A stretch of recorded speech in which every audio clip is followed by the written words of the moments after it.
আমি elevator education থেকে Souvik sir কথা বলছি।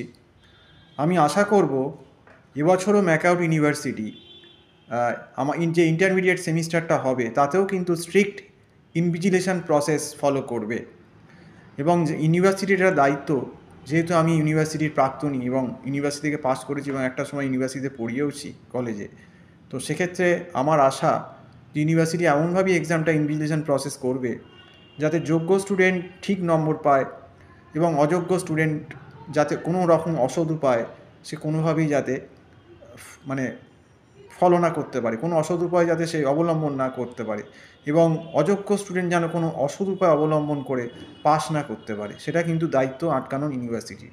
তাহলেই কিন্তু যোগ্য স্টুডেন্ট যে সত্যিকারের যোগ্য তার ভ্যালুটা সে পাবে এবং কারা পড়াশুনো করছে এবং কারা পড়াশুনো করছে না তাদের মধ্যে আমরা একটা তফাৎ বুঝতে পারবো। আদারওয়াইজ কিন্তু সেই বলে সেই মুড়ি মিছরি এক হয়ে যাবে।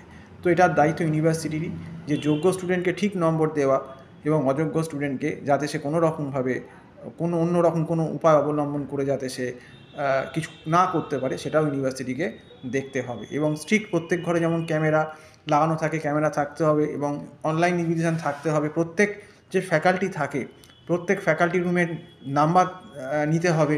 যদি কোনো রকম অনলাইনে দেখা যায় যে কোনো রুমে ঝামেলা হচ্ছে, তখন সেই সংশ্লিষ্ট ফ্যাকাল্টিকে ফোন করে তাকে রিপোর্ট করতে হবে।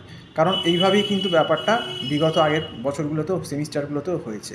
তো আমি এটাই আশা করব যে ম্যাকআউট ইউনিভার্সিটি এবারেও এক্সামের একটা ট্রান্সপারেন্সি রাখবে যাতে সত্যিকারের কে পড়াশুনো করেছে আর কে পড়াশুনো করেনি সেটা পরিষ্কার হয়ে যায়।